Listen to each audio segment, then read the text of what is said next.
Bonjour à tous. Aujourd'hui, nous allons parler de la ville d'Essaouira. Alors, si vous êtes au Maroc, n'hésitez pas à visiter Essaouira et découvrir son histoire. C'est une ville à plusieurs noms. La Cité des Vents, La Blanche, Amoukdoul ou Mogador. Mais peu importe son nom, Essaouira séduit ceux qui la visitent. Ville portuaire située sur la façade atlantique du Maroc, Essaouira possède une longue et riche histoire qu'elle vous livre avec authenticité et spontanéité depuis ses remparts à sa médina, classée au patrimoine mondial de l'UNESCO, en passant par son port, ses souks et ses galeries. Ancienne cité portugaise, elle a ensuite été chérie des années plus tard par les artistes et les hippies, puis par les amateurs de sport de glisse. Essaouira aurait été habitée dès l'Antiquité par les indigènes berbères. Son essor a commencé au 7e siècle avant Jésus-Christ avec les Phéniciens qui faisaient escale à Mogador lors de leur voyage vers l'Équateur, puis avec les Romains. Elle a ensuite été occupée par les Portugais qui ont édifié au XVIe siècle une forteresse et des remparts, puis par les sultans de la dynastie saadienne. C'est le sultan alawite Mohammed Ben Abdallah qui a réellement lancé la construction de la ville d'Essaouira au XVIIIe siècle, faisant appel à de grands architectes de l'époque, notamment Théodore Cornut, disciple de Vauban, qui a réalisé le plan de la ville. Le sultan avait de grandes ambitions pour la cité, qu'il souhaitait adapter aux besoins des marchands juifs et aussi étrangers. Son objectif était en effet de faire d'Essaouira un chef-lieu de commerce ainsi qu'un port royal. Et l'on peut dire que Mogador Saouira a ainsi marqué les esprits. Une fois construite, son développement était exceptionnel.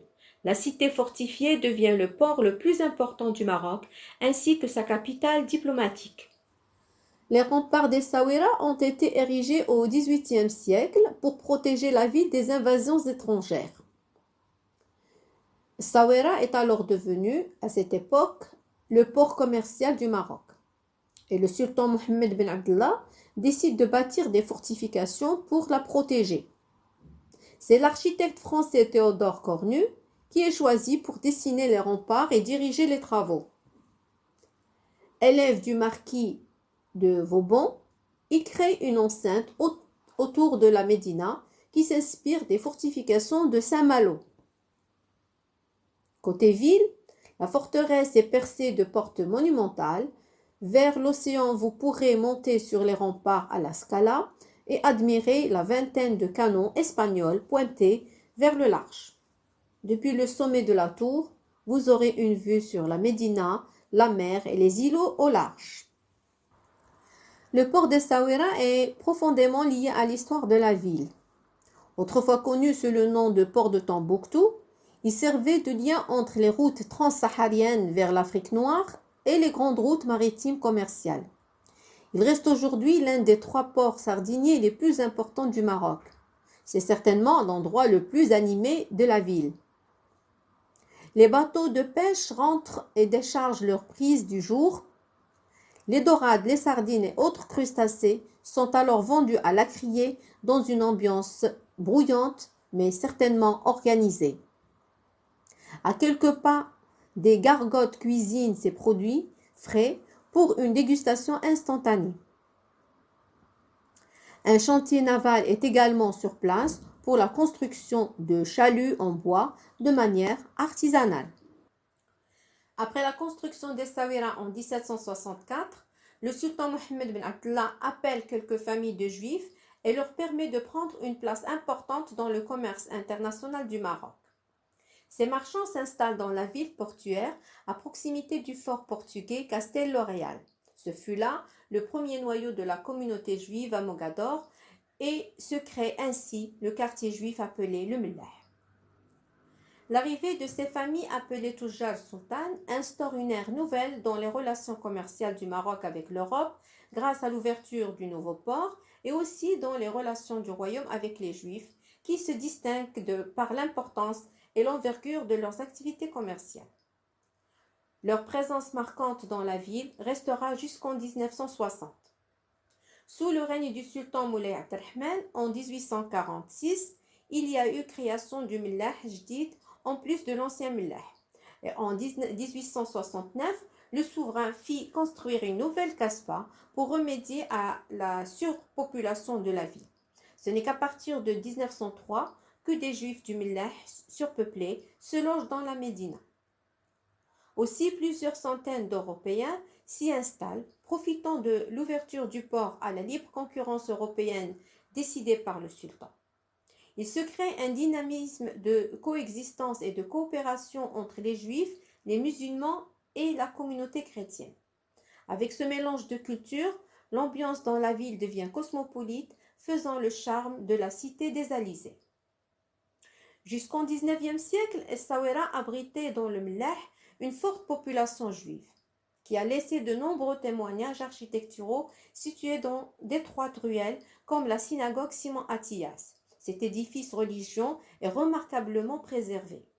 Dans ces 500 mètres carrés répartis sur 3 niveaux, vous trouverez la salle des prières, le centre culturel et le musée du judaïsme. Il y a aussi la mezzanine en fer forgé qui était réservée aux femmes. La synagogue a été rénovée en 2015 avec des matériaux anciens pour conserver son aspect original. Beit Dakira, qui a été visité par Sa Majesté le roi Mohammed VI le 15 janvier 2020, est maintenant un espace historique, culturel, spirituel et patrimonial de préservation et de valorisation de la mémoire judéo-marocaine. Il abrite la synagogue Simon Atiyas, la maison de la mémoire et de l'histoire Beit Dakira, le Centre international de recherche Haïm et Célia Zafrani sur l'histoire des relations entre le judaïsme et l'islam. Durant le protectorat français, entre 1912 et 1956, Essaouira est tombé dans l'oubli, avant de renaître progressivement à partir du début des années 1990 pour devenir une destination touristique et culturelle phare. La région d'Essaouira compte à peu près 1180 mosquées, dont 3 plus importantes. La mosquée de la Kasbah, ou qu'on appelle aussi mosquée Sidi Mohammed Ben Abdallah, est située dans la Kasbah. C'est la plus ancienne mosquée d'Essaouira. Elle est construite en 1764 sous les directives du sultan. Sa surface est de 900 mètres carrés, avec un minaret de forme carrée. Elle contient une médersa, des logements et des chambres pour les étudiants. Son architecture présente le style chérifien qui est à l'image de la religion et de la riche tradition architecturale de la dynastie alaouite du milieu du XVIIIe siècle. Ensuite, il y a la mosquée Ibn Youssef, qui est la plus grande mosquée de la ville d'Essaouira. Elle est située au sud-est de la Médina et fait le lien entre cette dernière et la Kasbah. Sa surface est de 2000 m² et son minaret est de 66,34 mètres de hauteur sur une base de 6,8 m². La troisième mosquée, c'est la mosquée El Bawakhir. C'est une petite mosquée dans le quartier El Bawakhir, située entre les souks et les remparts de la Médina. Elle possède une cour intérieure et une salle de prière pour les femmes. Sa surface est de 400 m². Visiter Essaouira, c'est d'abord s'imprégner de l'ambiance marocaine typique. Et quoi de mieux que flâner dans les ruelles étroites de la Médina pour partir à la rencontre des habitants. Vous déambulerez de souk en petits restaurants, entre achats et dégustation de thé. Les différents souks proposent toutes sortes de souvenirs et cadeaux. Les épices, les olives, les objets d'artisanat et d'autres. Le charme du centre historique et la gouaille des commerçants vous feront passer un moment agréable.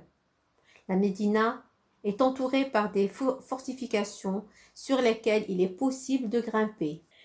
De tous les temps, Essaouira est un véritable centre multiculturel. Elle est aussi le point de ralliement ou d'attache de nombreux artistes. Dans les années 50 et 60, des stars et des artistes y ont trouvé refuge, comme Jimi Hendrix ou encore Cat Stevens, sans compter que la Médina d'Essaouira a servi de lieu de tournage pour le célèbre film Othello d'Orson Welles. Et ne pas oublier que chaque année, elle rassemble un grand monde pour le festival de Gnawa. À Essaouira, la plage principale s'étale sur plusieurs kilomètres entre la forteresse et le sud de la ville. Vous pourrez y prendre un verre ou déguster des spécialités marocaines en profitant du soleil ou pratiquer le kitesurf. Pour les plus sportifs, il est possible de prendre des cours ou tout simplement louer du matériel. Au sud de la plage, vous trouverez des dromadaires qui vous emmèneront en balade. Le sable blanc, le ciel bleu et les belles vagues font de la plage d'Essaouira l'une des plus belles du Maroc. À 3 km au sud d'Essaouira se trouve le charmant village de Diabat. Sa belle plage est propice aux activités nautiques. Et on y trouve aussi bien des hébergements haut de gamme que des pensions chez l'habitant. À Diabat se trouve le palais ensablé d'Al Sultan, ancienne résidence du sultan Mohammed bin Abdallah, qui surplombe l'estuaire de l'Oued Ksob. Diabat est également connu avoir été fréquenté par les hippies dans les années 1970. Le chanteur Jimi Hendrix y a séjourné et se serait inspiré du palais ensablé pour écrire sa célèbre chanson Castle Made of Sand. Vous pouvez faire des balades dans les cascades de Sidi Mbarak, qui regorgent d'histoire de la région entre dunes et roches depuis des millénaires. À 12 km de Sidi Kaouki, en prenant la route côtière en direction du sud, vous les apercevrez à droite en contrebas dans une vallée toute verte. Les cascades étaient longtemps une halte pour les caravanes de dromadaires chargées de produits à destination de l'Europe et qui remontaient de Tombouctou vers le port d'Essaouira.